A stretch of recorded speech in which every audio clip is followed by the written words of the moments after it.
ինչ նկատի ունենք աշխարհիկ կյանք ասելով։ Մենք այսպես կամ այնպես, անկախ նրանից, որ հոգևորական ենք, ապրում ենք աշխարհում։ Եվ մենք հարաբերություններ ունենք մարդկանց հետ, շփումներ ունենք տարբեր շրջանակների հետ, այդ թվում նաև լրագրողների հետ։ Ինչը ևս աշխարհիկ կյանքով ապրելու դրսևորումներից մեկն է։ Եթե մենք աշխարհիկ կյանք ասելով նկատի ունենք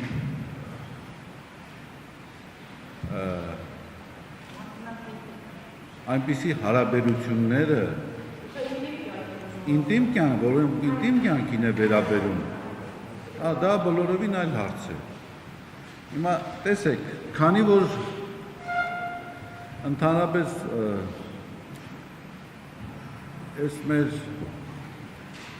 ես այդ բառը օգտագործել եմ անդրորովայնային հետաքրքրություններով առաջնորդվող մեր իշխանությունների թեթև ինտիմ կյանքը դարձել է պետական քաղաքականության առաջնահերթություններից մեկը, ես ասեմ ձեզ, ես այդ բանավեճը, այդ խոսակցությունը ռիփսիմեն կհամաձայնի ինձ հետ, գրեհիկ եմ համարում, գրեհիկ և անթույլատրելի եմ համարում։ Գիտեք ինչ, հիմա մենք մեզ մոտ ունենք խոստովանության գաղտնիության ինստիտուտ։ Իրավաբանության մեջ գոյություն ունի անձնական կյանքի իրավունքի գաղտնիության ինստիտուտ։ Ես հողում չեմ անում իրավաբանությանը, որտեղ մենք հոգևորական ենք։ Բայց ինձ համար բացարձակապես անհասկանալի է մարդկանց խոսույթը, որ հոգևորականը իրավունք չունի անձնական կյանքի։ Դա ընդամենը էլեմենտար անդրագիտություն է, անկախ նրանից դա ով է ասում։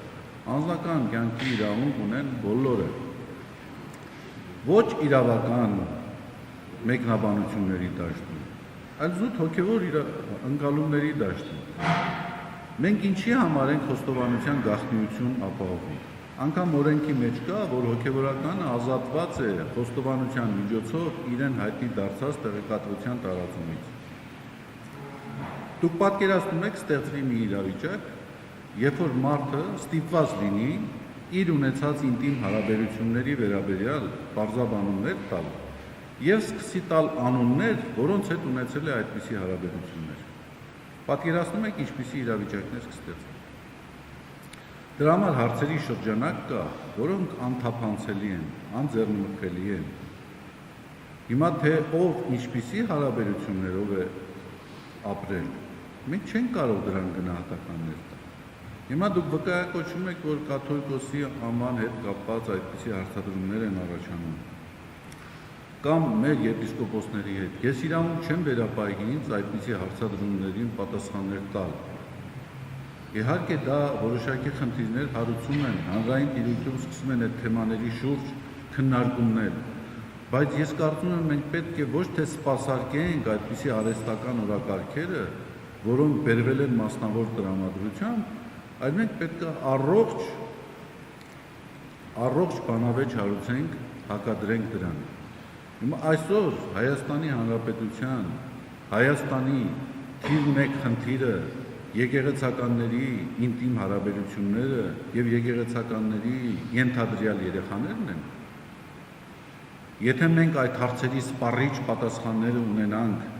մեր երկրի անվտանգությունը ավելի ամուր կդառնա, մեր սահմանները անձեռնմխելի կդառնան, կվերանա հանրային պառակտվածությունը։ Իհարկե ոչ։ Ուղղակի ակնհայտ է, որ այս խնդիրները հրապարակ են բերում խորացնելու համար հանրային պառակտումը։ Առողջ բանավեճ իրականացնելու անկարողությունը այս մարդկանց մղել է այսպիսի կեղտոտ ու անթույլատրելի դաշտ։ Ընդամենը այս են պատասխանում։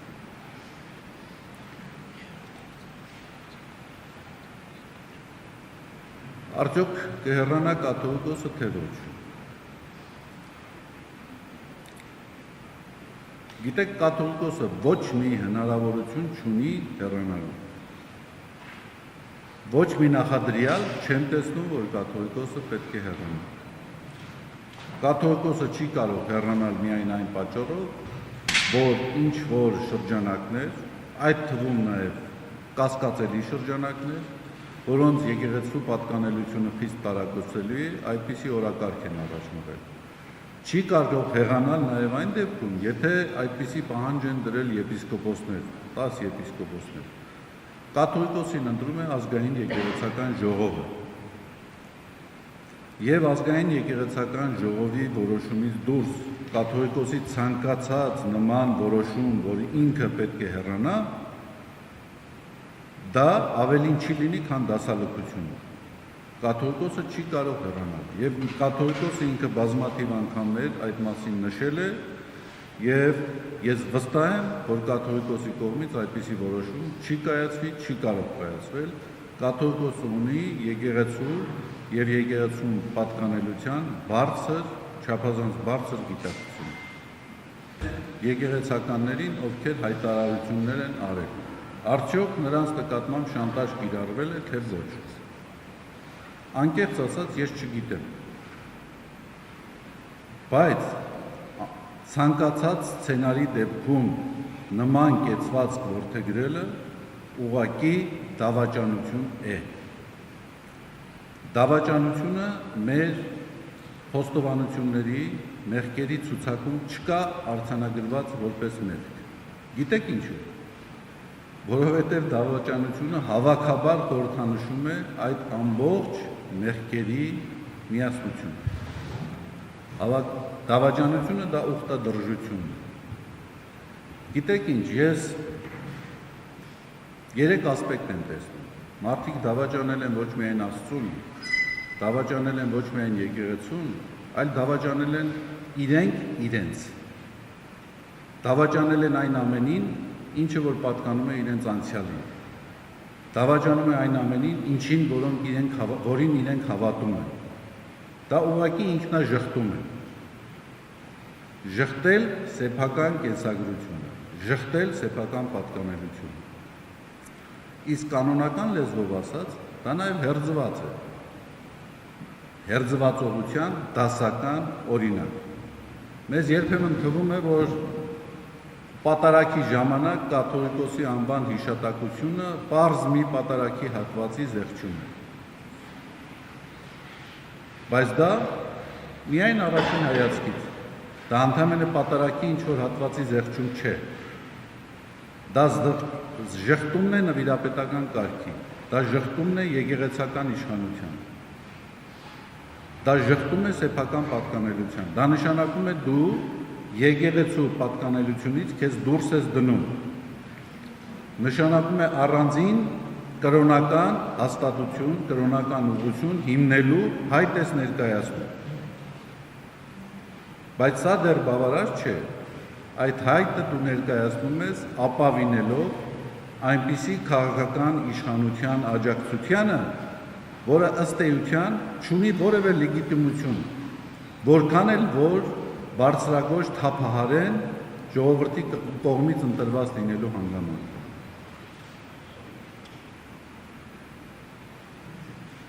Այն անձինք, ովքեր գործակցության հայտ են ներկայացնում այսօրվա իշխանության հետ, նրանք կիսում են նրանց քայքայիչ պետականական գործունեության պատասխանատվությունը։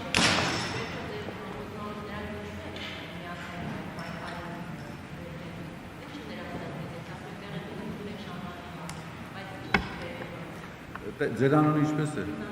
Ռուզանա ջան, տեսեք, ինձ համար բացարձակ կարևոր չի գործոնները, թե ինչ գործոններ են նպաստել, որպեսզի իրանք այդ քայլը կատարեն։ Ցանկացած քայլ դավաճանական գործողություն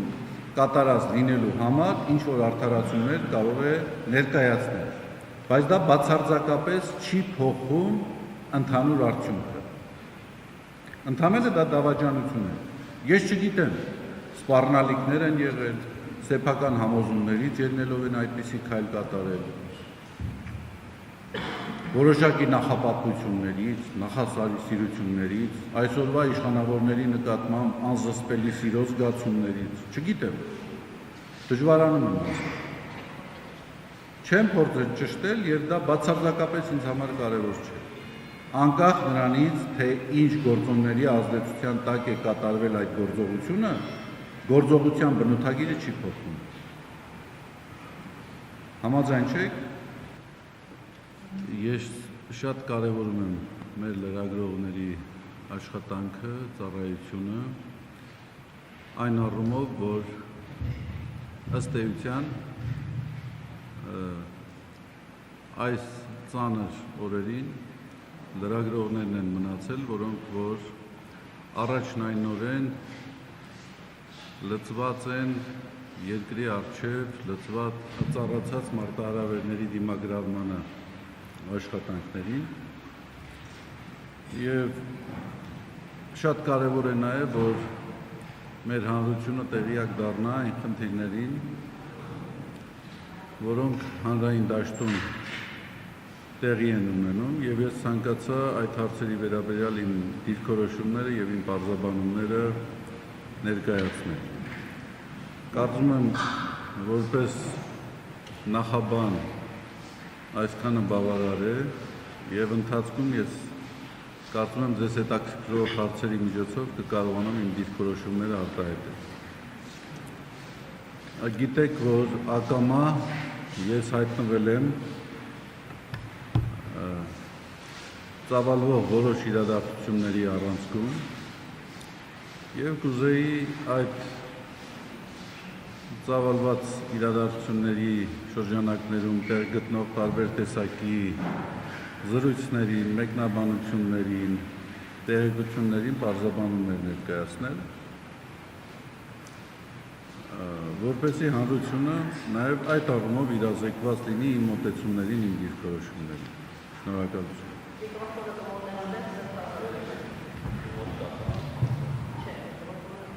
Սա նորմալ է։ Խնդրեմ։ Մի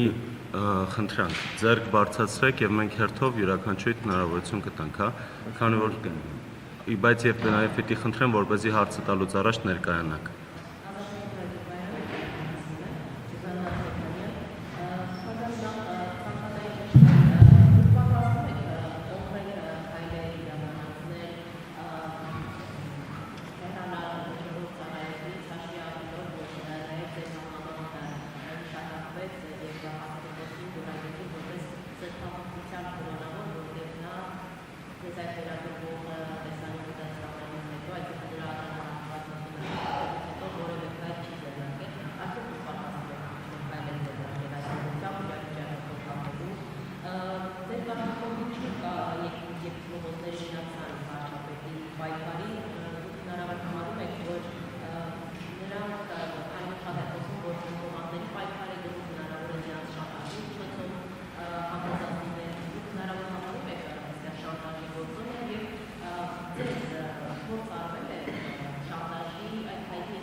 Շնորհակալություն։ 3 հարց տվեցիք, ես թերևս երրորդ հարցից սկսեմ, լավ։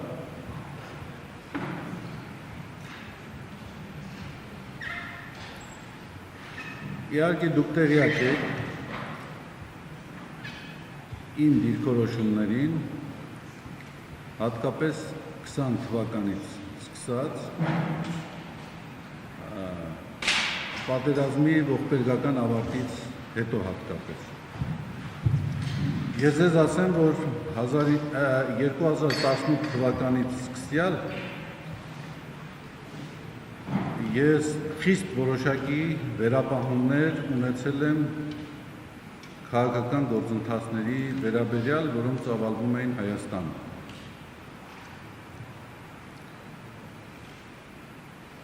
Իհարկե, ես իմ վերապահումները հանրայնորեն, մասշտաբայնորեն չեմ արտահայտել, հաշվի առնելով ժողովրդի լայն շրջանակների աջակցությունը իշխանությանը, հույս ունենալով, որ միգուցե ես եմ սխալվել։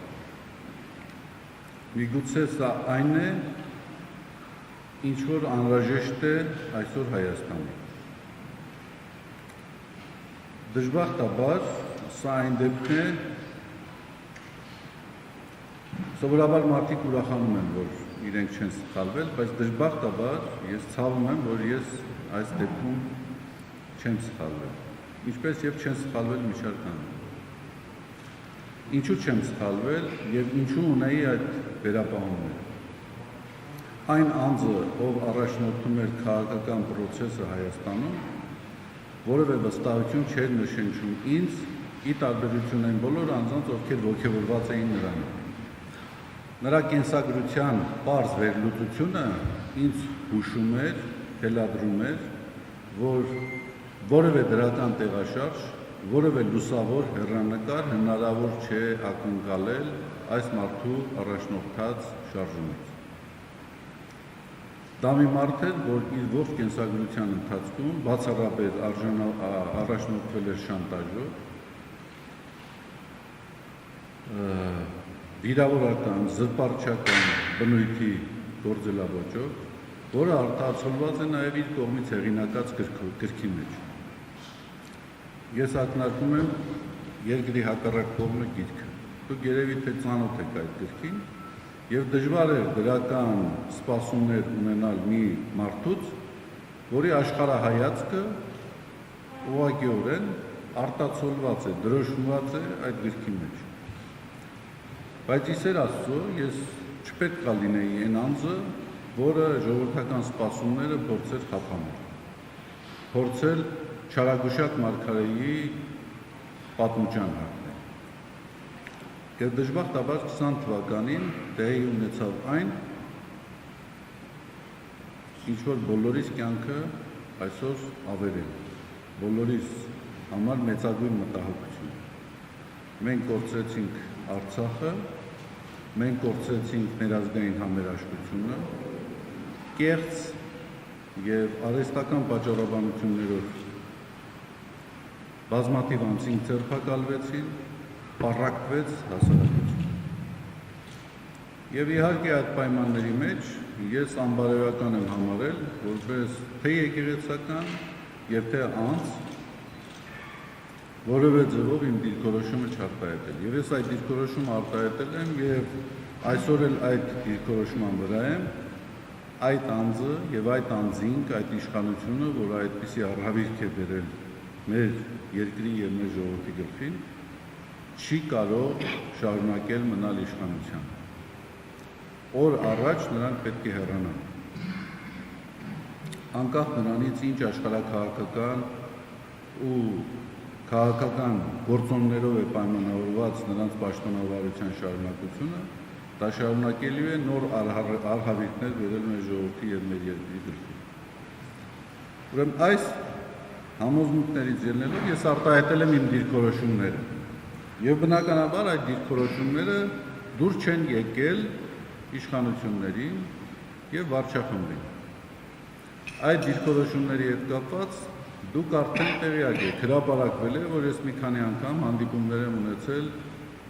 ազգային անվտանգության ծառայության տարբեր պաշտոնյաների հետ։ Ես անունները չեմ ցանկանում նշել։ Հրապարակված կա, ես ճշգրիտ թվականները դժվարանում եմ նշել։ Մեկը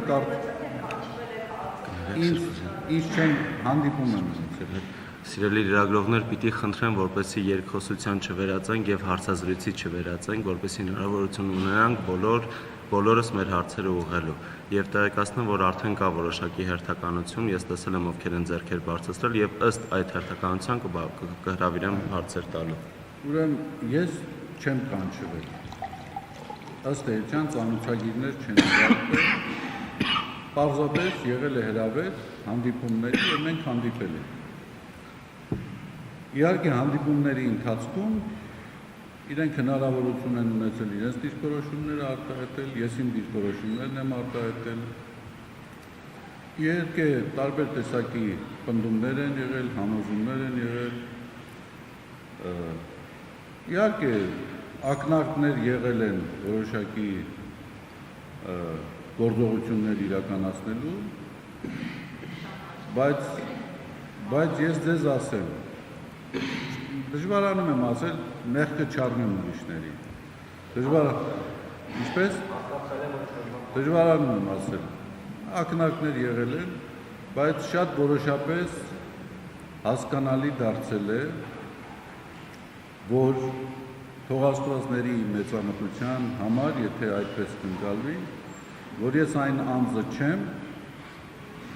որի նկատմամբ սպառնալիքներով, վախի ներշնչմամբ, ահաբեկչությամբ հնարավոր է հասնել այնպիսի գործողությունների, որոնք չեն բխում իմ համոզումներից։ Եվ ես այսօր նույն համոզումների վրա եմ։ Որևէ գործողություն, որևէ սպառնալիք, որևէ տեղեկատվական տեռոր չի կարող ինձ ստիպել անելու մի բան, որը ավելի մեծ մեղք է, քան այն, ինչ որ ես կարող եմ երբևէ արած լինել։ Փառք Աստծո, ես իմ կյանքում չունեմ արած բաներ, որոնց համար ես ամաչ եմ։ Իհարկե դա չի նշանակում, որ ես անմեղ եմ։ Ես ասել եմ, որ ես բազմաթիվ մեղքեր եմ գործել, բայց այն վերագրումները, որ կատարվում են ինձ, բացարձակապես կապ չունեն իմ կյանքի հետ, իմ կենսագրության հետ, իմ արածների հետ։ Ես տեսագրություններին առանձին անդրադարձել եմ, իհարկե դրանք կեղծիք են եւ սուտ են։ Ես դա ասել եմ եւ կրկնում եմ։ Նորից եմ ասում,